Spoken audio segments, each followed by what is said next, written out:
আপনি কি দুপুরে খাওয়া দাওয়া করেন নাই? হ্যাঁ। দুপুরে ভাত খান নাই? আমি তো এই বাসায় থাকি না, আমি এই বাসায় গাড়ি রাখছি আর কি, এই জন্য আর কি। আপনি খানা কথা বলছেন না, আমি খুব ইয়ে আর কি। তা আপনার এদিকে বসেন, আমি খাবার আপনার জন্য নিয়ে আসি। এসে অর্ডার দিতে বসেন। আমি একটা রেস্টুরেন্ট থেকে আমি আপনার জন্য কিছু খাবার নিয়ে আসি। থাকি না এখানে, হ্যাঁ? আমি যে বাসায় গাড়ি রাখি ওই বাসায় যখন আমি প্রবেশ করতেছিলাম যে গাড়িটা আজকে বিকালে একটু বের করব, অফিস থেকে যখন যাচ্ছিলাম বাসায়, বাসা যাওয়ার আগে আমি যেখানে থাকি, যে বাসা থাকি ওই বাসা আবার গ্যারেজ নাই বাসা নিচে, সেই জন্য আমি ভাড়া টাকা দিয়ে অন্য বাসা রাখি গাড়ি। ওখান থেকে যখন গাড়ি আনতে গেলাম তখন এই মহিলাটা দেখলাম যে আন্টি মানে একটু বয়স্ক, উনি বলতেছে সিকিউরিটি যে আমার খুব ক্ষুধা পাইছে, যদি এই বাড়িতে কেউ থাকে তাহলে আমার কয়টা বার দেন, আমি দোকানে ভাত খাবো আর কি। তো অনেকবার বলছে সিকিউরিটি, আবার বলছে যে এখানে কেউ নাই, সবাই সবার ফ্ল্যাটে থাকে, এখানে দেওয়ার মতন কেউ নেই, আপনি চলে যান। তো অনেকবারই বললো, তারপরে আমি যখন ঢুকতেছিলাম গাড়ি নেওয়ার জন্য তখন উনি আমার কাছে চাইলো। তাই আমি বললাম যে আমার তো এই বাসা না, আমি অন্য বাসা থাকি। তারপরে মনটা ব্যক্তি একটু নাড়া দিল যে ওনার জন্য দেখি সামান্য কিছু করতে পারি কি না নিজের তৌফিক অনুযায়ী। যে তারপরে গাড়িটা নিয়ে বের হয়ে একটা বাজারে চলে গেলাম। হয়তো ওনার যেখানে আমি বসা দিয়ে গেছিলাম সেখান থেকে একটু দূরে রেস্টুরেন্ট অথবা খাবারের দোকান, ওইখানে আমি যাই। বড় ভাই, একটা খাবার দিও তো, পার্সেল দিও।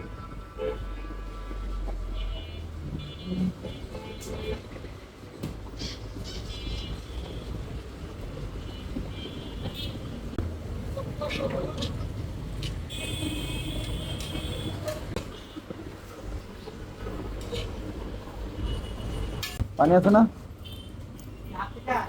হ্যাঁ, ছোট আর কি। হ্যাঁ।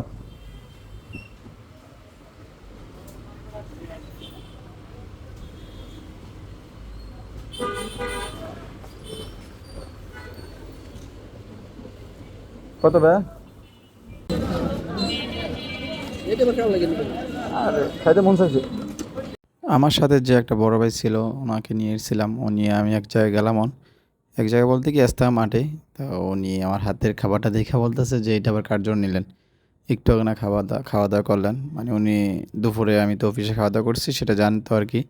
তারপর দেখলো যে আমার হাতে খাবার, সেই জন্য প্রশ্নটা করলো। আমি বললাম যে আমার খাইতে মন চাইছে, খাইতে মন চায় না। তো উনি বুঝতে পারে নাই যে এরকম একটা ঘটনা ঘটতে যাচ্ছিল। তো ওনারা জানাই নাই, আমি বলি নাই কিছু। তারপরে খাবারটা নিয়ে এ যেখানে বসাতে রাখছিলাম ওই আন্টিকে, মুরব্বিকে, ওনার কাছে যাচ্ছিলাম আর কি।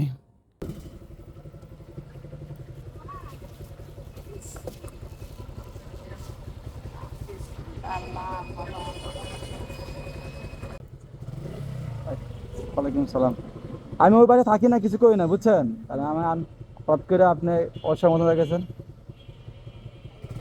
থাক, রিজিক মালিক আল্লাহ, আল্লাহ সবসময় এটা মনে রাখবেন। আলহামদুলিল্লাহ, অবশেষে একটা কাজ করতে পেরেছি, নিজের কাছে খুবই আনন্দিত মনে হয়। আসলে এরকম মানবিক কাজ সবার দ্বারা হয় না। আর আমি হয়তো ভিডিওটা করতে চাচ্ছিলাম না, যেহেতু করলাম যেই জন্যে যদি আমার ভিডিওটা দেখে আরেকজন উপকৃত হয়, এবং আরেকটা মানুষ অথবা আরেকটা ভাই অথবা অন্য কোনো মানুষ যেহেতু দেখে এরকম মানবতা কাজ করার জন্য মানে আনন্দিত হয়, মনোবৃত্ত উৎসাহিত হয় যে আমি একটা মানবতা কাজ করব। যে অবশ্যই মানুষ দেখানোর জন্য এসব কাজ করার কোনো উদ্দেশ্য নাই। আমার ভিডিওটা দেখে যদি আমি তো একটা হয়তো অন্য কারো ভিডিও দেখে আমার মনোবৃত্তি উৎসাহিত হয়েছে যে আমিও মানবিক কাজ করব।